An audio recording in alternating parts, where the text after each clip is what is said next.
Olá, estamos iniciando mais um programa Conhecendo o Ministério Público. Uma pesquisa do IBOP, divulgada recentemente, indica que 85% da população apoia a reforma política no país.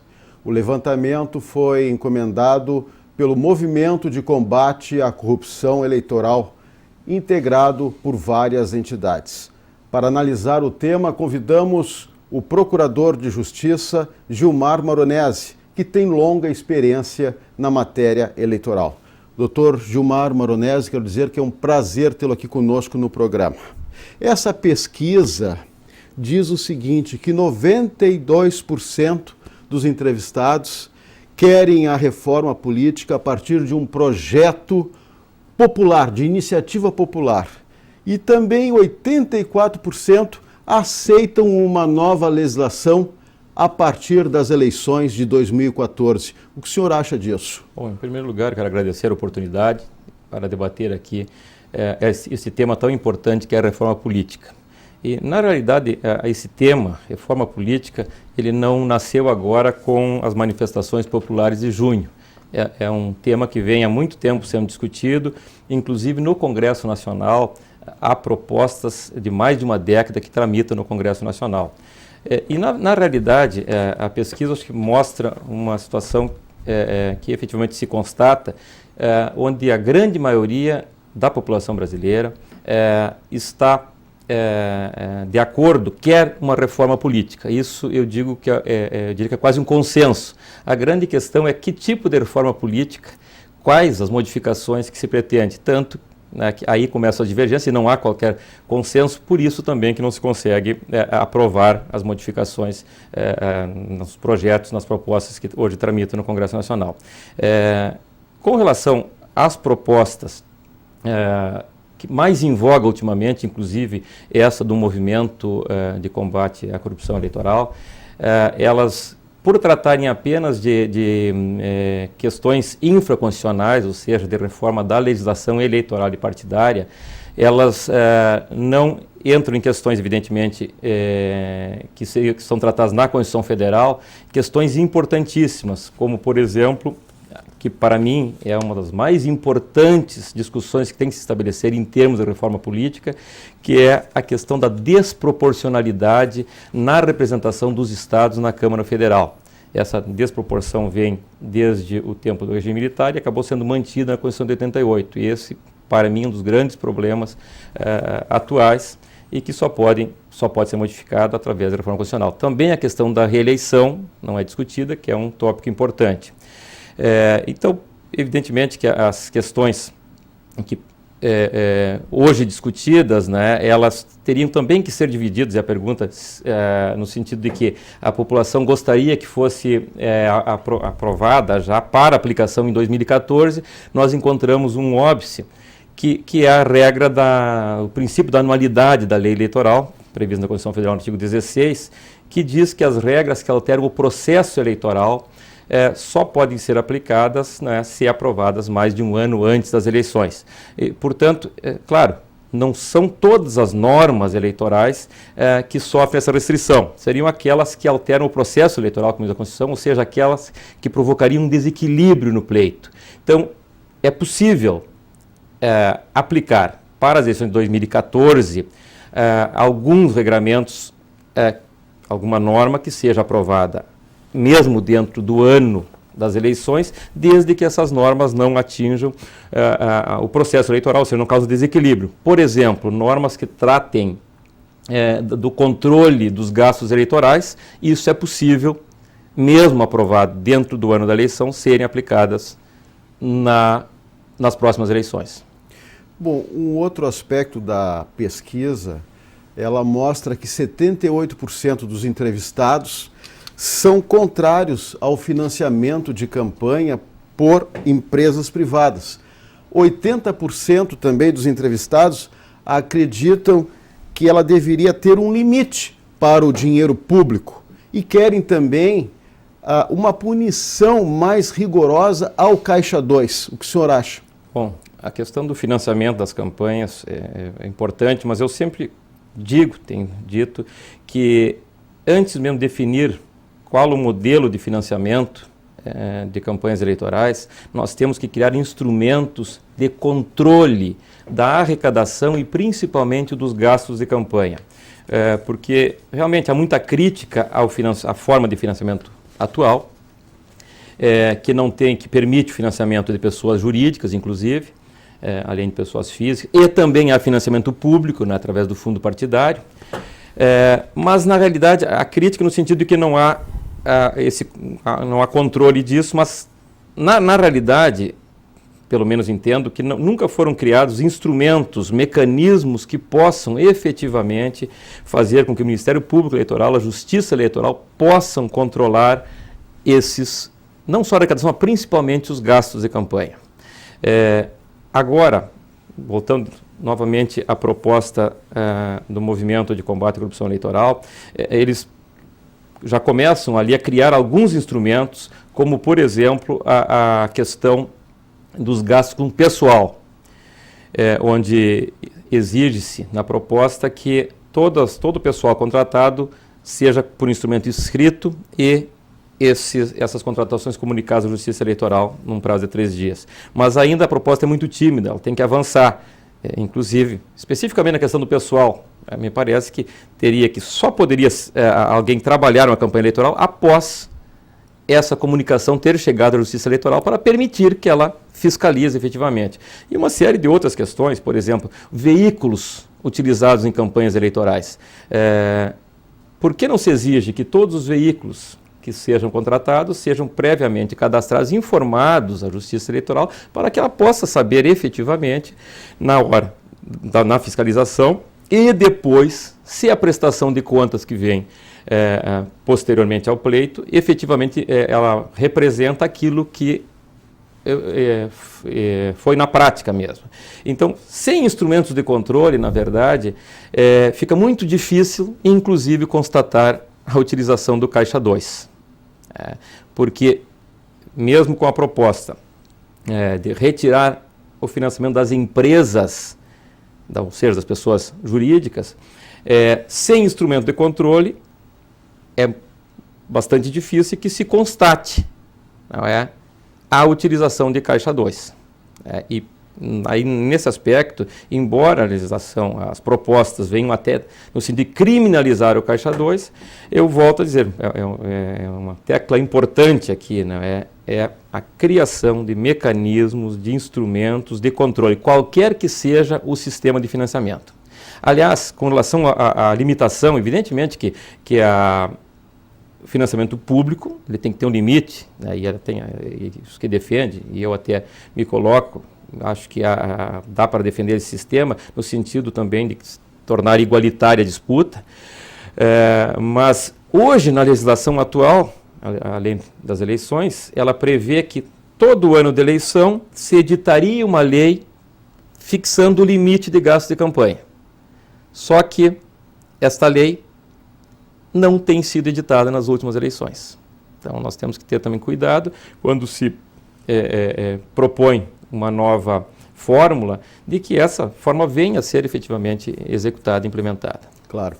Ao serem questionados também pelo IBOP, mais de 50% dos entrevistados concordam com a proposta de que primeiro se vote nos partidos e depois nos candidatos. O que mudaria isso comparado com o sistema atual? Bom, que a questão do sistema eleitoral, e eu lembro de uma frase do ex-presidente português Mário Soares, quando entrevistado aqui no Brasil há uns anos atrás, fizeram um questionamento sobre o sistema eleitoral e ele disse que o melhor sistema eleitoral sempre é o dos outros países e o pior sistema eleitoral é o do nosso país. Porque todos os sistemas têm assim, seus méritos e também seus flancos abertos aqui. Aqui, essa pesquisa mostra, me parece uma questão importantíssima, que é a ideia, né, de vinculação do voto a uma proposta, a uma ideologia. E isso me parece importante. O que muda é que, em se votando no sistema atual, vota-se primeiro no candidato, e este voto conta para o candidato e também para o partido. E esse voto, normalmente, ele não é um voto em cima de propostas, em cima de uma ideologia, do programa do partido, mas muito mais do personalismo do candidato. Com a proposta, e parece que a população está concordando com isso, no sentido de que primeiro se escolheria a proposta, e isso é importante, para só depois se escolher os candidatos. Mas a proposta, essa que seria a eleição em 2 turnos, a proposta do Movimento de Combate à Corrupção Eleitoral, da OAB, ela precisa ser aperfeiçoada, no meu entendimento, porque ela traz instrumentos importantes, modificações, por exemplo, a questão do cálculo, da distribuição das sobras eleitorais, ou seja, ela propicia a participação na disputa das cadeiras que sobram daqueles partidos que não atingiram o quociente eleitoral. Isso é importante para a representação, principalmente para os pequenos partidos. É uma modificação importante que deve ser louvada. Mas ela traz, no meu entendimento, uma questão para a eleição no segundo turno, ou seja, aquela quando os eleitores vão escolher dentro dos partidos os candidatos. Ela é uma eleição difícil, de difícil entendimento, uma eleição onde me parece assim criar uma dificuldade ao eleitor para fazer as escolhas, além do que parece que ela pode propiciar uma distorção no resultado, uma vez que os grandes partidos, os partidos hegemônicos, poderão, os eleitores dos partidos, orientados pelos partidos, provocar uma distorção quando da escolha, principalmente dos candidatos daqueles partidos menores, principalmente os partidos mais ideológicos, vamos dizer assim. Isso pode ocorrer, então me parece que isso precisa ser aperfeiçoado. Claro. A pesquisa também revela, doutor Maronese, que a população ela está muito preocupada, primeiro, com a área da saúde, depois, educação, terceiro, corrupção, quarto, segurança e depois o transporte público. Qual a sua avaliação? Bom, veja bem, com relação à saúde, educação, segurança pública, serviços essenciais que devem ser prestados pelo Estado. O que a população está constatando e reclamando, pelo que se vê, é de que, apesar de uma carga tributária elevadíssima no país, uma das mais altas que se tem conhecimento, esses serviços públicos essenciais não são prestados como as pessoas esperariam que fosse prestado.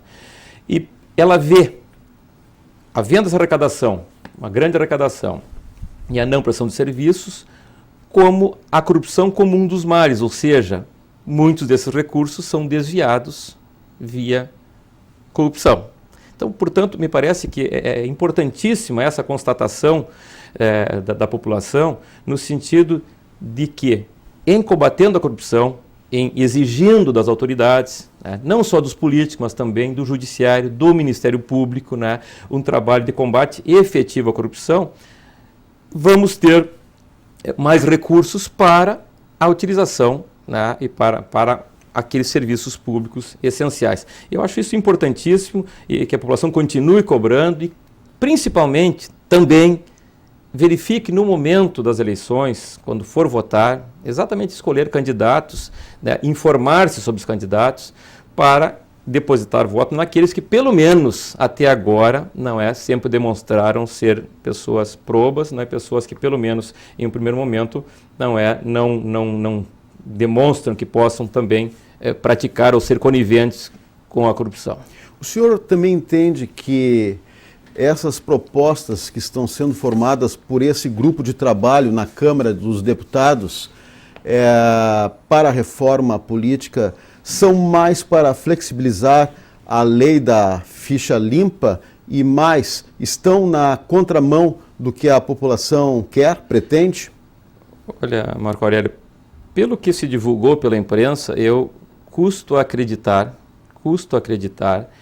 que efetivamente essas propostas sejam levadas a efeito à votação no Congresso Nacional. Que se efetivamente estas são as propostas, vamos concluir que a classe política não entendeu o recado, que tem vindo das ruas.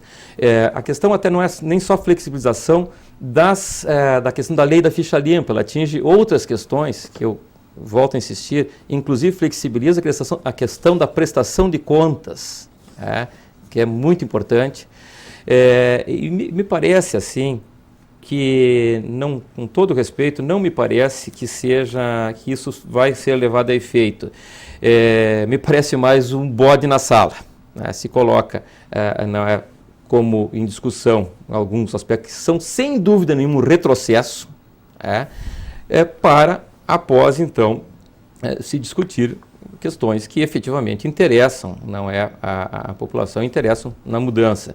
E eu vejo nisso, né, a questão da contramão, a questão da PEC 37, aqui, já que sou membro do Ministério Público, né, uma proposta que ia também na contramão do movimento popular, não é, no sentido de combate à corrupção.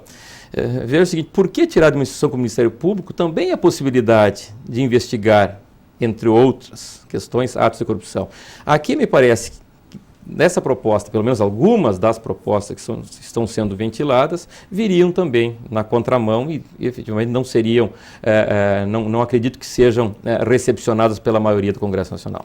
Para responder às críticas da população, das manifestações que nós tivemos no mês de junho, a presidente da República propôs um plebiscito, mas me parece que tecnicamente é inviável, porque teria que ser feito uma reforma dessa natureza um ano antes das eleições. Eu já comentei no início, né, que a questão da regra, né, do artigo 16 da Constituição, do princípio da anualidade, para a grande maioria, pelo menos as regras, né, que alteram o processo eleitoral. Então, realmente há uma dificuldade de tempo, né, para que uma reforma desse tipo, principalmente, né, com o plebiscito, que é a consulta à nação sobre temas importantes, para só depois dessa consulta ser formalizada, vamos dizer assim, a lei, há uma dificuldade muito grande.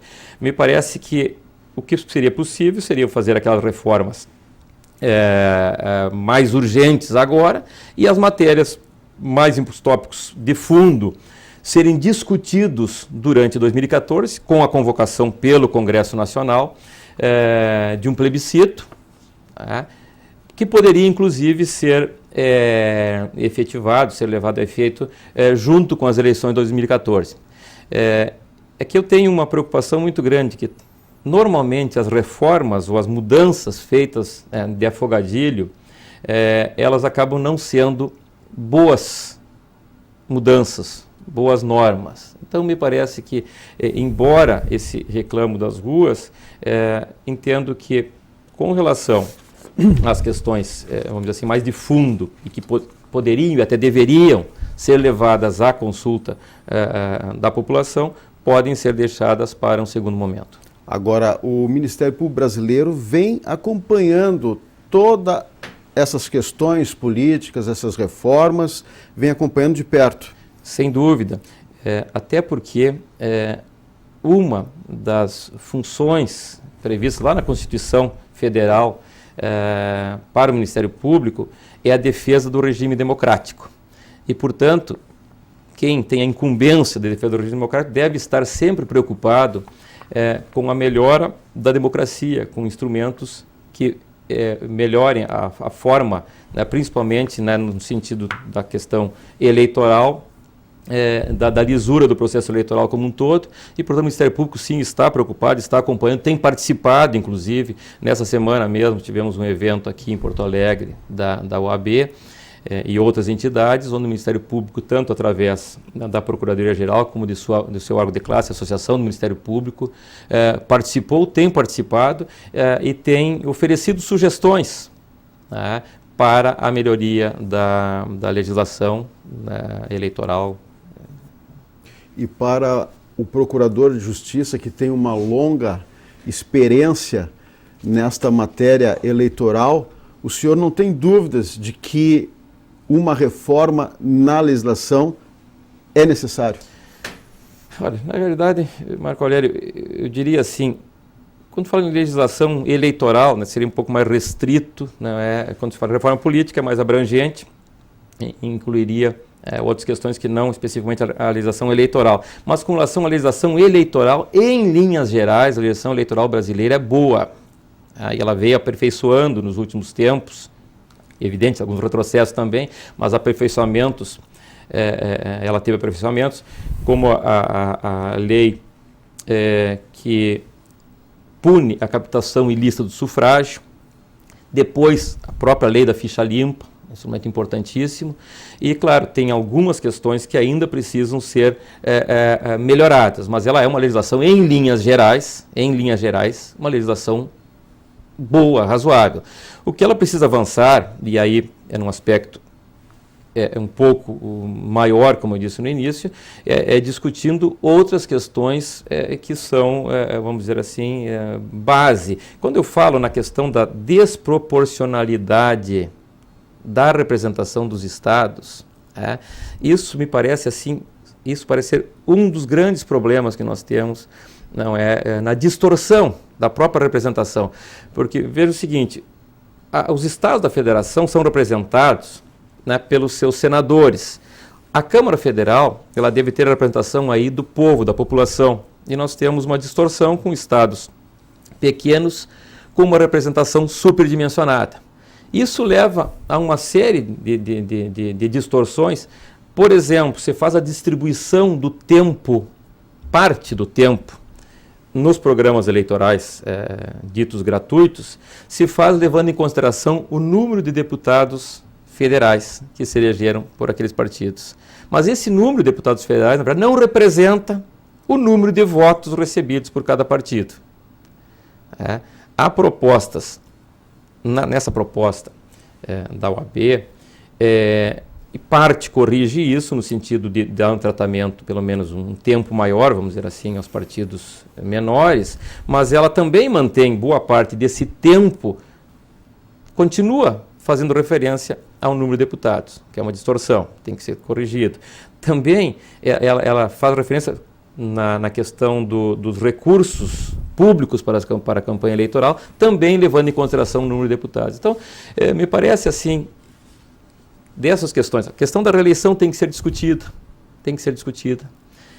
me parece que ela também é fonte de alguns problemas, e volto a bater na mesma tecla aqui, e melhorar os instrumentos, os mecanismos de controle da arrecadação e principalmente dos gastos de campanha. Sem ter um controle, instrumentos de controle, melhor dizendo, que ao que parece, ao leigo, de que a Justiça Eleitoral, que o Ministério Público Eleitoral não trabalha, não busca, mas é que da forma como hoje nós temos a legislação, é difícil de saber se aqueles gastos que são relacionados, levados à Justiça Eleitoral na prestação de contas, são só aqueles gastos ou houve mais gastos que não estão contabilizados. Claro. Uma última questão, até porque já estamos chegando ao final do programa. Rapidamente, doutor Gilmar Maronese, o modo de se constituir governo hoje e maioria também no Congresso seria importante para uma reforma política, porque primeiro hoje se constitui, se elege um governo que depois tem que buscar a maioria. Isso evitaria principalmente a corrupção? É que, na verdade, dizem os especialistas aí que nós temos, o nosso sistema é meio paradoxal.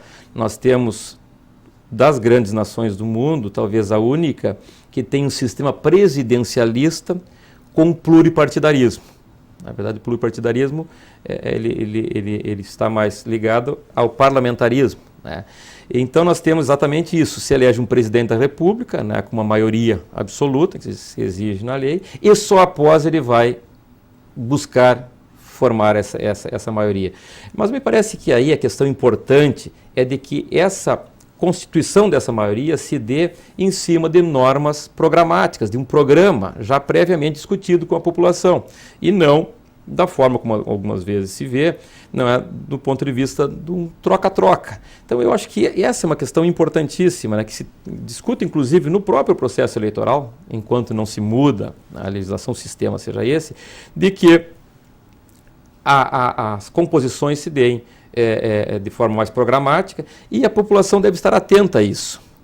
Outra questão, não sei se ainda o tempo há tempo, que talvez devemos voltar a discutir a questão da cláusula de barreira, que pela lei dos partidos políticos deveria ter sido aplicada nas eleições de 2006 e que o Supremo Tribunal Federal entendeu de que aquelas restrições aos chamados pequenos partidos, que não haviam atingido a cláusula de barreira, aquelas restrições, na verdade, elas acabaram por acabar com os partidos. Então, evidentemente, não se pode aplicar aquela lei, mas se pode discutir e talvez uma outra fórmula onde se dê, né, o espaço a esses partidos, mas também com algumas restrições, e aí, com um número menor de partidos, pelo menos no Congresso Nacional, esses problemas pelo menos reduziriam essas questões.